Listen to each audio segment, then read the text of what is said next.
quantas vezes a gente aborda o cara com tornozeleira eletrônica? Se tiver, por exemplo, uma situação de o cara é suspeito de um roubo, a abordagem vai ser com energia. Ah, o cara tava de tornozeleira, você já vai atento. Se durante a abordagem, para uma denúncia que já existiu, você percebe que o cara tá de tornozeleira, você mantém a segurança alta e acabou. Se ele tá com tornozeleira, ele está sendo supostamente assistido.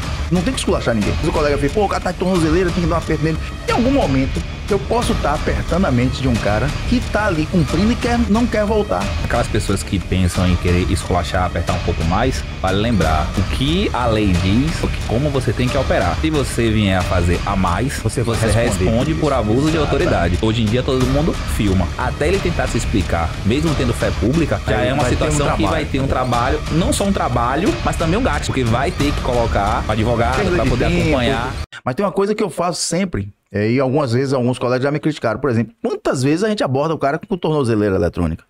Abordagem normal. Se tiver, por exemplo, uma situação de o cara é suspeito de um roubo, alguma coisa assim, a abordagem vai ser com energia, né? Segurança alta.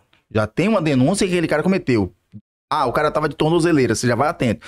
Se durante a abordagem, para uma denúncia que já existiu, você percebe que o cara tá de tornozeleira, você mantém a segurança alta e acabou. Mas eu nunca aumento a segurança, nunca mudo a abordagem pelo cara estar de tornozeleira, entendeu? Abordagem normal, tô abordando normal, eu vejo lá, levanta a barra da calça, vejo que o cara tá com tornozeleira.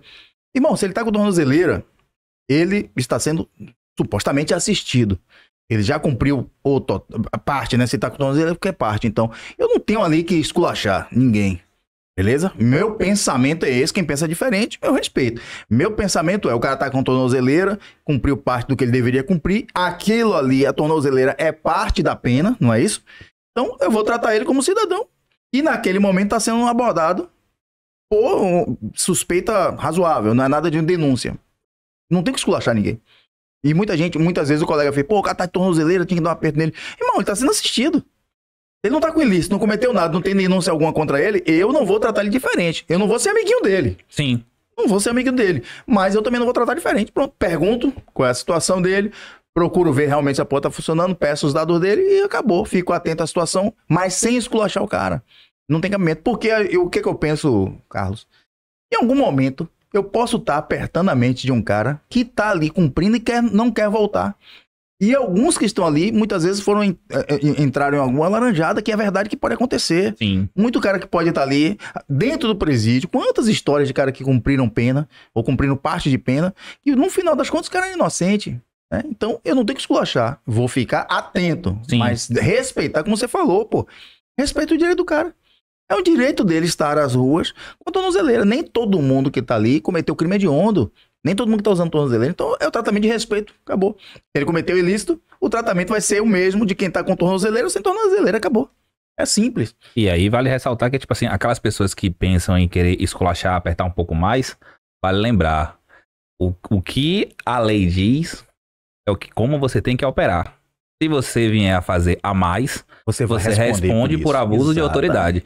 Se você vier a fazer a menos, você também vai responder por omissão. Então, aquela ideia. Se o operador entender qual a obrigação dele, como ele precisa trabalhar, ele não precisa fazer nem além, nem a menos. Só que aí, como hoje a gente vive muito no mundo do celular, quando ele pensa em querer apertar, esculachar alguém, hoje em dia todo mundo filma. E a filmagem só começa a valer quando ela é apresentada. Se vai existir corte ou se só vai apresentar um lado da história, até ele tentar se explicar, mesmo tendo fé pública, já é uma situação que vai ter um trabalho, não só um trabalho, mas também um gasto. Porque vai ter que colocar um advogado para poder acompanhar. Então, o pessoal precisa entender. A ideia é você aprender a fazer o certo e como manda a lei. Não é você fazer nem a mais, nem a menos. É como você falou, tem muitas pessoas que estão hoje sendo acompanhadas por tornozeleira. Vale lembrar que hoje já temos mais ou menos 1.820 pessoas sendo acompanhadas por tornozeleira. E são pessoas que estão respondendo por diversos crimes. Um deles, muitas vezes acontece, é Lei Maria da Penha. Ou seja, ele descumpriu a medida protetiva, ou seja, ele não matou ninguém, só se aproximou da pessoa, e aí chegou ao ponto de o juiz solicitar que ele seja acompanhado ali, monitorado. Então, E sem querer criar polêmica, mas já criando, existem denúncias, falsas denúncias em relação a Maria da Penha. Às vezes o cara tá com medida protetiva, a mulher tá com raiva que o cara tá lá com outra pessoa, vai lá, cria o problema, cria a situação e faz parecer com que ele que tenha quebrado a medida protetiva e o cara vai, às vezes, pra cadeia, fica com tornozeleira e não é verdade. Não estou dizendo que são todas as vezes. Mas né? acontece. Mas acontece. A ponto de trazer um caso aqui que há pouco tempo surgiu na internet, um vídeo de uma mulher que chega, tá um cara com uma mulher conversando num restaurante. Ela chega com o irmão grandão. Aí lá, você deixou a criança em casa, tá aqui com mulher, na rua, você não se respeita, bateu nele. Aí saiu, aí o irmão dela foi lá, ameaçou ele também, bateu no cara. E aí saiu todo mundo esculachando. Pô, deixou a família em casa. E aí depois vem a verdade à tona, que esse cara ele estava com a medida protetiva contra ela. Ela não deveria nem ter se aproximado dele. Eles separaram, ela forjou que foi agredida. Só que ele tinha provas, ele tinha filmado. E essa mulher acabou tendo uma medida protetiva em desfavor dela, né? Mas Sim. ali no vídeo que ela fez, e ficou parecendo que ele era, e a população ficou, na verdade, todo mundo que assistiu ficou contra ele. Só que aí eu me pergunto, se esse cara não tivesse as imagens que provassem que ela que foi agredir ele na casa, e ele que tinha pedido a medida protetiva, ele ia ficar como? Ela teria pedido medida protetiva, porque ela se bateu, se agrediu e ele filmou. Ela teria chegado com a medida, solicitando a medida protetiva, e esse cara estaria preso. sim. Então a gente tem que visualizar isso também.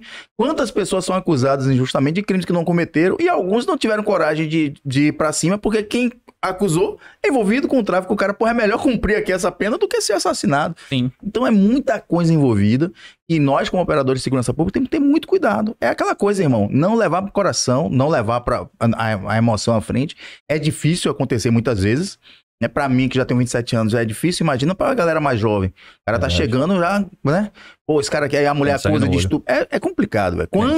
Quantas denúncias de estupro que a gente ouve, né? E muitas vezes até de pedofilia, quando você vai ver, o cara se exalta, desgraça a vida do acusado e, no final das contas, era infundada, era alguma coisa de ciúme, alguma raiva que a mulher tinha, ou às vezes homem também que denuncia. Então é muito grave isso tudo. E aí você vê que eu penso o seguinte, se 90% do que está ali realmente deve ter culpa. Né? Deve ter, porque ainda tem que dizer assim, porque o cara ainda tem muitos que, como é que se chama quando ele tá só respondendo, quando não está... Tá no provisório. Provisório. Isso. Deve ter culpa, beleza. 10% a gente sabe que os caras que estão ali que não eram pra estar. Né? E aí depois erros judiciais, erros na hora da prisão, tudo mais. Né? Quantas vezes a gente... E aí eu faço meia culpa, muitas vezes a gente acaba, na hora que tá todo mundo ali no bolo, a gente faz a condução de todo mundo, apresenta por tráfico, e algumas vezes você vê que o cara, um daqueles caras realmente nem está